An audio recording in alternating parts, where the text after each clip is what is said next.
Glória a Deus.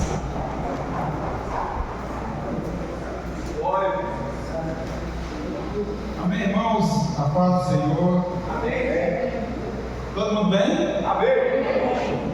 Com muita saúde? Graças a Deus. Muita paz? Amém. Isso é bom, né? Irmãos, confesso que o pastor Ricardo me ligou, eu estava trabalhando e tem sido dias difíceis. E aí ele perguntou se eu podia trazer uma palavra. E a gente conversou no telefone, mas eu não dei um sim. Aí eu mandei uma mensagem para ele falando que eu iria trazer a palavra.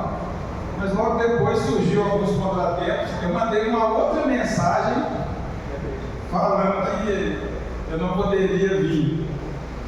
E aí o pastor Ricardo respondeu no outro dia. E ele só viu a primeira mensagem. E ele falou assim: amém, irmão, estou ansioso por receber sua palavra. E para quem é crente, com medo. Deus às vezes prepara, né? E como Deus preparou, Ele me deu oportunidade de aprender um pouco mais, né, da sua palavra. E aqui estamos nós, Amém. com uma palavra de Deus para o coração de vocês. Amém? Abra, irmãos, a sua palavra em Lucas 15, a partir do versículo 11.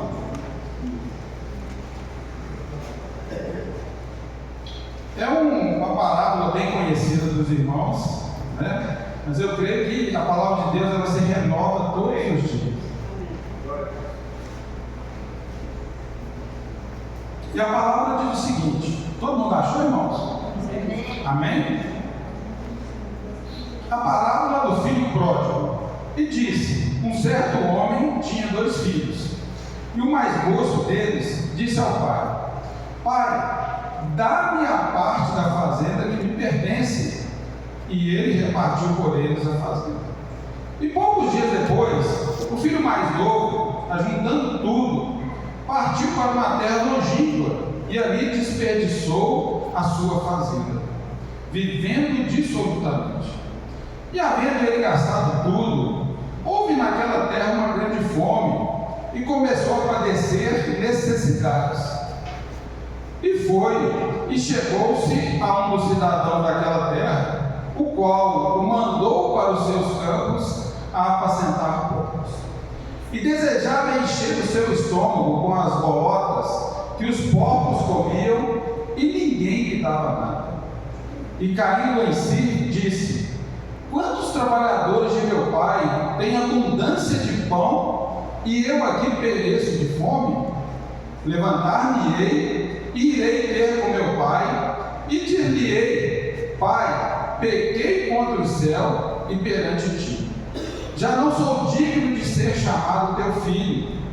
Faz-me como um dos teus trabalhadores. E levantando-se, foi para o seu pai, e quando ainda estava longe, viu seu pai e se moveu de íntima compaixão, e correndo, lançou-lhe ao pescoço e o beijou. E o filho lhe disse: pai, pequei contra o céu e perante ti, e já não sou digno de ser chamado teu filho.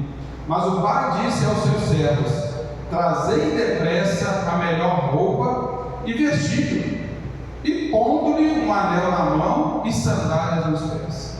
E trazei bezerro cevado, e matai, e comamos e alegramo-nos, porque este meu filho estava morto e reviveu, tinha se perdido e foi achado. E começaram a alegrar-se. E o seu filho mais velho estava no campo, e quando veio e chegou perto da casa, ouviu a música e as danças, e chamando um dos servos, perguntou-lhe o que era aquilo. E ele lhe disse: veio teu irmão, e teu pai matou o bezerro cevado, porque o recebeu são e salvo. Mas ele se indignou e não queria entrar, e saindo o pai, e estava com ele.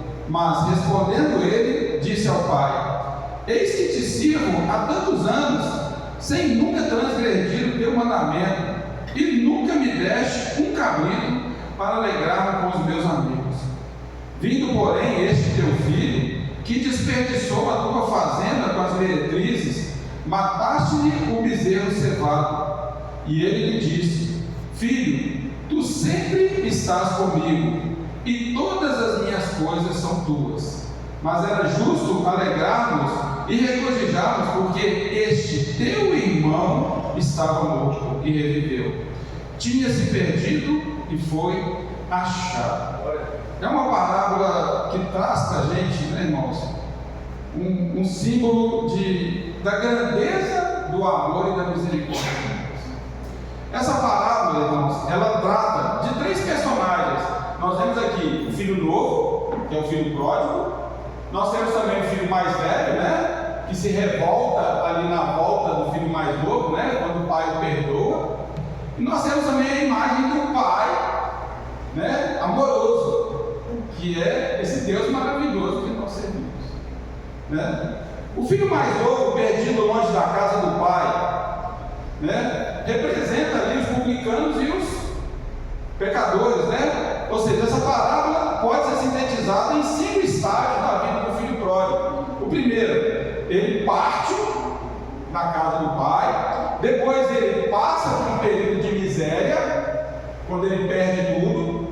Depois ele passa pelo período da contrição ou do arrependimento. Depois ele passa no período do retorno e tem também a aceitação do pai. Então nós vamos trabalhar cada um desses personagens, irmãos, que a Bíblia trata. Primeiro, o filho mais novo, que estava perdido longe da casa do pai. Ele era feliz inconscientemente na casa do pai. Ou seja, ele tinha tudo para ser feliz. Ele tinha um quarto, ele tinha comida, ele tinha roupa, ele tinha o amor do pai. Mas inconscientemente ele achava que não era feliz.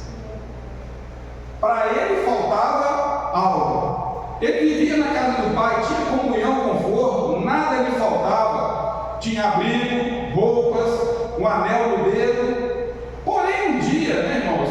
E aí a gente, quando começa a ficar muito insatisfeito na vida da gente, a reclamar de todas as coisas, a gente sempre quer dar uma olhadinha por cima do muro. A gente quer sempre dar uma espiada no que tem do outro lado. E esse filho mais novo, um dia ele cava um buraco de insatisfação dentro do seu próprio coração e começou a se sentir infeliz dentro da casa do pai. Esticou o pescoço, olhou por cima do muro e lá do outro lado ele avistou um mundo colorido, cheio de prazeres, uma tela maravilhosa, e isso encheu o seu coração. O mundo atraente, cheio de emoções, e aí ele resolve ardentemente conhecer esse mundo. Ele era infeliz inconscientemente no país distante. E aí quando ele resolve, irmão, sair da casa do pai para experimentar algo novo, para viver algo novo, porque aos seus olhos e com aquela insatisfação, com aquele buraco que ele cavou no seu coração, ele achou que era a melhor escolha para ele vai para o mundo. E lá ele é infeliz inconscientemente, porque lá na situação que ele começou a viver, gastando, mesa rodeada de amigos, na farra todo dia, ele achava que ele era feliz, mas era de forma inconsciente. Ou seja, o país distante é um símbolo do mundo atraente. No começo tudo era maravilha, as festas, os amigos, as aventuras, as propostas sedutoras. Enquanto tinha dinheiro, a sua mesa estava lotada, rodeada. Enquanto estava sendo explorado, era o centro das atenções. Nessa corrida desenfreada, ele dissipou, ou seja, ele gastou todo o seu dinheiro, gastou toda a sua fazenda, gastou toda a sua herança, gastou toda a sua energia. E aí ele descobre, irmãos, que aquela mesma amizade que foi feita tão rápida lá na taberna com seus amigos, ela também foi desfeita de uma maneira muito rápida. Porque a partir do momento que ele não tinha mais o que oferecer, os seus amigos o abandonaram, as pessoas que tratavam ele como o centro das atenções o abandonaram, sua mesa ficou vazia, seu estômago ficou vazio e ele mesmo ficou cheio de medo e de dor. Ele era infeliz conscientemente cuidando dos pobres. E é bom, né, irmãos, quando a gente cai na realidade, porque nós vamos entender, irmãos, que o pecado ele nos cega. O pecado ele tira o nosso entendimento. O pecado ele tira, ele nos transforma numa pessoa diferente. A terceira fase desse jovem foi muito amarga. A fome bateu, a porta se fechou, os amigos fugiram, os prazeres se tornaram em sofrimento para aquele jovem. Foi parar no chiqueiro lamacento, vestido de trapos e desejando comer as alfarrobas, né? As bolotas que eram dadas aos pobres, e nem isso ele podia comer. O diabo é enganador, o pecado é uma fraude e o mundo é ilusório.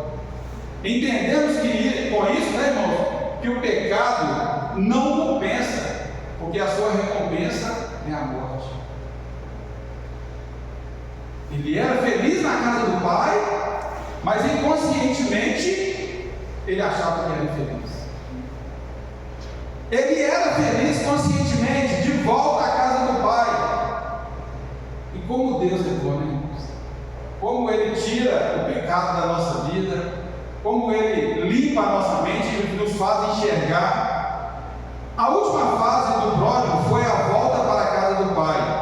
Ao chegar no fundo do poço, ele caiu em si e arrependeu-se e tomou a decisão de voltar para o pai. Reconheceu não ter merecimento e que carecia de misericórdia. Aquele jovem arrogante que me dá minha parte, que eu quero ir embora, independente se o pai tinha morrido ou não, apesar que ele tinha o direito dele após a morte do pai, mas ele não quis, ele preferiu largar o pai, largar a família. Agora ele vira e fala: eu quero só voltar, eu sei que eu não tenho direito a nada, eu sei que eu não sou merecedor de nada. Para sua surpresa, descobriu que o pai o esperava com mais intensidade do que ele desejava voltar. O pai correu, abraçou, e aí eu fiquei, na hora que eu estava preparando a palavra, imaginando, né, o pai vendo o filho chegando, aquela alegria. Nós que somos pais sabemos disso. Às vezes quando o filho fica muito tempo sem vir em casa, né, o Vinícius casou, agora ele fica semanas sem ver, eu digo: ô filho, não vai aparecer em casa aqui não, né, para a gente pular no pescoço dele, dar um abraço, né, botar ele no colo. Eu imagino, irmãos, a alegria desse pai em pular e beijar o filho e saber que o filho estava vivo e bem, né? E aí nós vamos entender algumas coisas, irmãos. O que levou o filho pródigo a sair da casa do pai rumo a um país distante? O que levou ele? Em primeiro lugar, a insatisfação. Lá em Lucas 15:12, foi a insatisfação que derrubou Eva no Éden. Foi a insatisfação que fez Lúcifer se tornar Satanás. Ficaram insatisfeitos.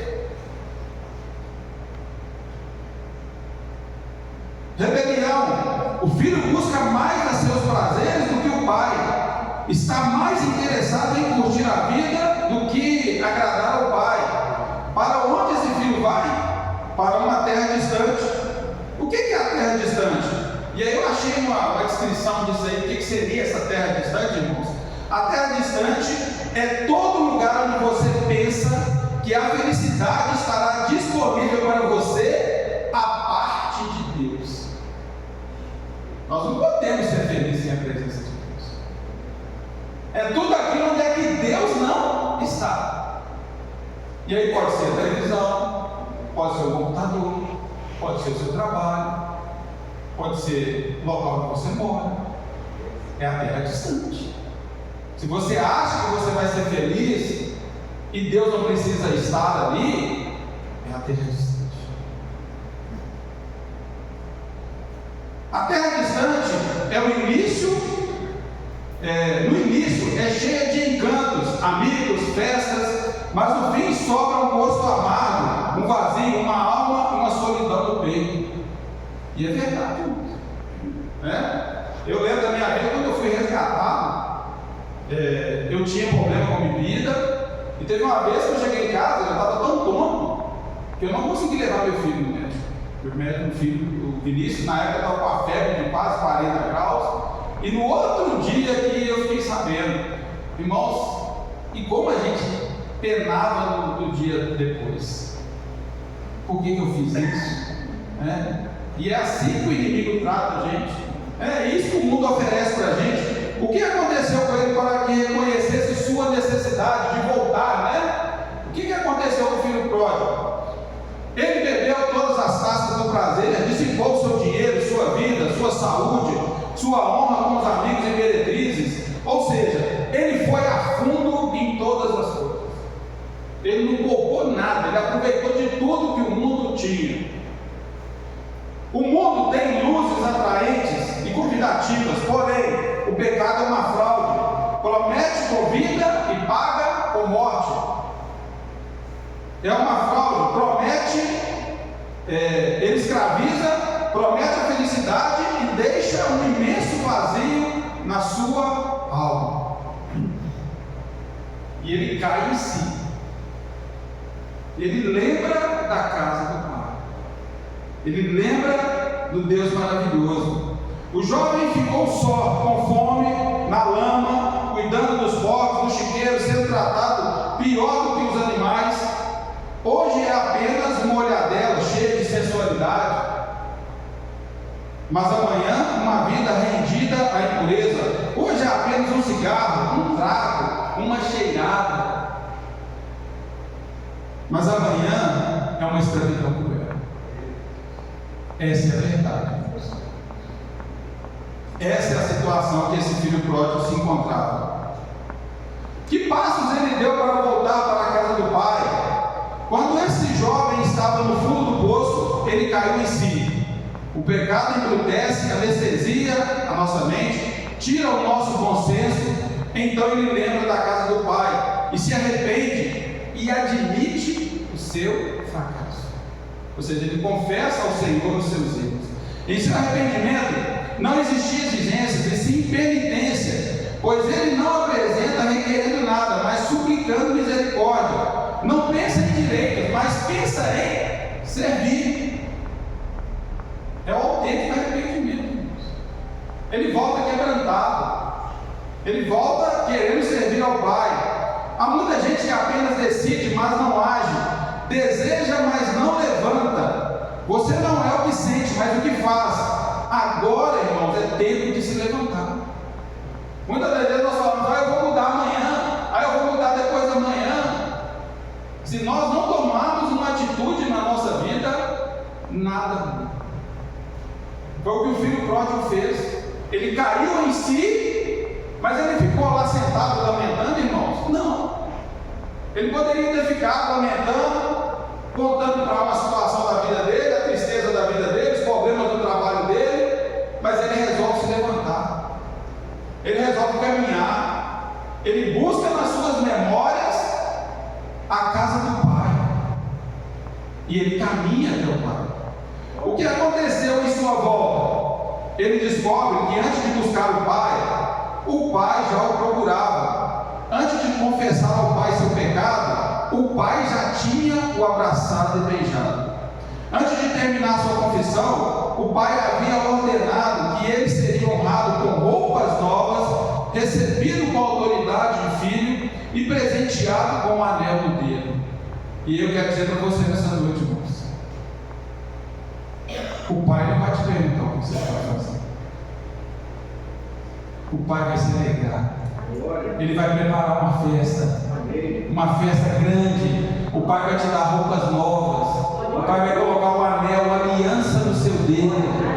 Ele não vai querer saber o que você estava fazendo, o que você fez, por que você fez, da forma como você fez. O interesse do Senhor está em você, em quem você é para Ele. O filho mais velho, o filho mais novo perdido fora da casa do pai, o filho mais velho perdido dentro da casa do pai. Representa os escribas e os fariseus. O filho mais velho não gastou sua herança absolutamente, não vivia em orgias ou farras, nunca havia envergonhado o pai, sempre esteve na casa do pai, trabalhando para o pai, mas também estava perdido. Há pessoas perdidas dentro da igreja que nunca foram a uma boate, nunca se drogaram, nunca se prostituíram, mas estão perdidas dentro da casa do pai. E nós vamos ver o porquê. Por que esse filho estava perdido dentro da casa do pai? Primeiro, ele vivia na casa do pai, mas desobedecia os dois principais mandamentos da lei de Deus: amar a Deus acima de todas as coisas e o irmão como a ti mesmo. E quando o pai perdoa o filho, ele não perdoa o pai e nem perdoa o irmão dele. Esse filho quebrou esses dois mandamentos. Ele nem amou a Deus, representado pelo pai, nem amou seu irmão. Ele não perdoou o pai, nem perdoou o filho, nem perdoou o seu irmão. Ele vivia na casa do pai, mas confiava em sua própria justiça. Ele se achava santo demais. Ele se achava irrepreensível. Ele era veloz para enxergar o pecado do irmão, mas não enxergava o seu pecado. Ele condena o irmão enquanto via a si mesmo como um padrão de obediência. Porque ele vira para o pai: eu nunca saí, eu sempre te servi, eu sempre andei na sua presença. O que Deus espera de cada um de nós, irmãos? Será que é uma obediência para receber algo em troca? Porque quando o filho questiona o pai, ele está falando: eu fiz isso porque eu quero isso. Ele vivia na casa do pai, mas não desfrutava dos bens do pai. Ele viveu a vida toda com o pai, sem festejar com seus amigos. Nunca comeu um cabrito quando tudo era dele. Ele viveu uma vida sem alegria, sem prazer, sem festa. Para muitas pessoas, a vida cristã significa uma tradição pesada, um legalismo. E era assim que esse filho mais velho estava se sentindo, fazendo por obrigação, quando nós devemos servir ao Senhor com amor. Glória a Deus. Nós devemos servir ao Senhor com o coração liberado. Nós devemos amar o irmão, sofrer com o irmão, alegrar com o irmão, caminhar junto com o irmão, ajudar o irmão, sofrer com o irmão. Ele vivia na casa do pai, mas estava com o coração cheio de amargura. A sua amargura decorre de que ele se sente melhor que o seu irmão, só ele presta, do jeito que ele fala com o pai. Ele estava escorado em sua religiosidade. Para ele, quem erra não tem chance de se recuperar. No seu vocabulário não existe a palavra perdão. Ou seja, ele estava cheio de amargura. Ele não vê o seu próprio pecado. O ódio que ele sente pelo irmão não é menos grave do que o pecado de dissolução do pródigo que cometeu fora da casa do pai. Se a gente pegar lá em Gálatas 5, 19 a 21, Paulo levanta lá sobre 3 pecados na área de moralidade e 9 pecados na área de mágoa, ressentimento e ira. E quantas das vezes, irmão, nós temos aqui: eu não converso com fulano, eu não gosto do ciclano. No nosso meio, dentro da casa do pai. A falta de amor é um pecado tão grave como o pecado da vida imoral. Deus não tem estágio de pecado. Pecado é pecado. Ele vivia na casa do pai, mas se recusou a fazer parte da festa do pai. Essa parábola termina com o filho perdido no mundo, voltando para o pai. E o filho que estava na casa do pai deixando de entrar na festa. O filho mais moço se humilha e é recebido. O filho mais velho é confrontado e não se humilha. Um termina a sua trajetória na casa do pai, no meio da festa e com o coração feliz. O outro fora da casa do pai, longe da festa e com o coração amargurado. E por último nós vamos falar aqui, não tem relógio. Então, agora são 8 horas, né? 6 para as 9? Então tá. E agora nós vamos fechar, irmãos, estou encerrando. O pai amoroso que nunca desiste de amar o perdido. Glória a Deus, aleluia. E como é maravilhoso, né? O personagem central da parábola não é o filho pródigo, nem o filho mais velho, mas o pai. Glória a Deus, glória a Deus. Deus está sempre buscando o perdido. Ele não desiste de amar os que caíram, não desiste de esperar os que estão longe, não desiste de insistir com os que não querem entrar. Deus nunca desistiu de nós. Deus nunca deixou, Deus nunca fechou uma porta. Deus nunca fingiu que não nos ouviu. Ele está sempre presente na nossa vida. Vejamos algumas características desse pai amoroso. O pai amoroso é o Deus que insiste em procurar o perdido. Lucas 15, vamos ver aqui o 4, o 5, na parábola da ovelha perdida. Que homem dentre vós, tendo 100 ovelhas e perdendo uma delas, não deixa no deserto a 99 e não vai após a perdida até que venha a achá-la? Deus não desiste de você. O 5, e achando-a, a põe sobre seus ombros, cheio de júbilo. Ou seja, ele não desiste de você e ele tem alegria em receber você. O 8 já está na parábola do filho, ainda está aqui na parábola da dracma perdida. Ou qual a mulher que, tendo 10 dracmas, se perder uma dracma, não acende a candeia e varre a casa e busca com diligência até achar? Com diligência, sem descanso, varre, tira os móveis, busca para cá, busca para lá, até achar. Deus está nos procurando. O 20, e levantando-se foi para o seu pai, e quando ainda estava longe, viu o seu pai, e se moveu de íntima compaixão, e correndo lançou-se ao pescoço e o beijou. Ou seja, esse pai amoroso, esse Deus maravilhoso, ele não desiste do perdido. Em todas as 3 palavras há uma procura. O nosso Deus não desiste de nós, ele nos ama com amor eterno e nos atrai para si com cordas de amor. Ele nos cerca com seu cuidado e nos disciplina com seu amor. O pai amoroso é aquele da segunda oportunidade. O pai corre ao encontro do filho mais novo e sai para conciliar o filho mais velho. Para ambos ele oferece uma segunda oportunidade de recomeçar a vida.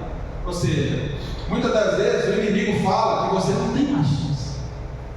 O inimigo fala que você acabou com suas fichas, que você não adianta você voltar. Mas eu te falo, Deus vai te dar quantas chances você precisar. Deus vai abrir quantas vezes a porta, quantas forem necessárias, independente da sua situação. O pai amoroso é o Deus que perdoa e restaura completamente o perdido que se volta para ele. O filho pródigo não conseguiu nem terminar a sua confissão quando o pai já havia dado ordens para honrá-lo e restaurá-lo e começar a festa. Deus perdoa e esquece. Deus perdoa e nunca mais joga nos nossos rostos os nossos fracassos. Deus perdoa e nos coloca em lugar de honra. O Pai amoroso é o Deus que celebra e festeja a volta dos perdidos ao lar. É uma festa, irmãos, é uma alegria, né? A parábola não destaca a alegria do filho que voltou, mas a alegria do pai que o recebeu. Em todas as 3 parábolas há comemoração de alegria. Você é muito importante para Deus. Glória a Deus.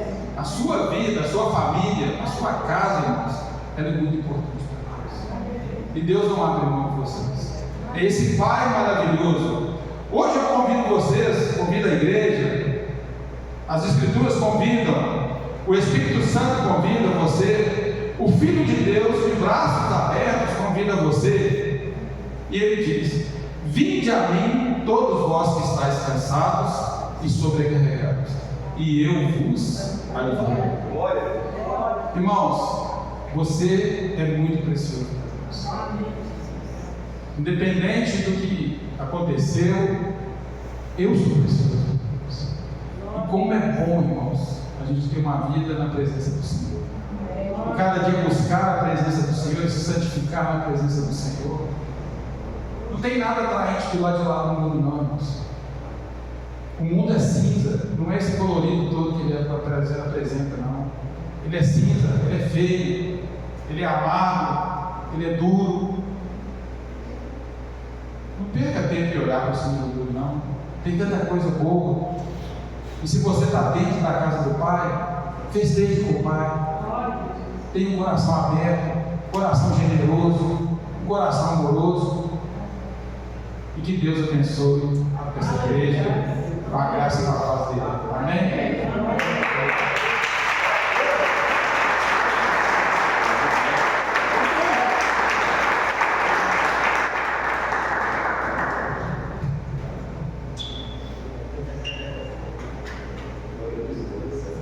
Deus é bom, amém, irmãos? Amém, irmãos? Deus é bom, amém? Ainda bem que eu não ouvi sua mensagem, né, André? Glória a Jesus. Ô, meus irmãos, o Senhor é fiel, amém? Emanuel, Aline, as meninas estão lá na casa, glória a Deus, que bom que vocês estão aqui conosco. Deixa eu ver se alguém que nos visita hoje. Está todo mundo de casa aqui hoje, né?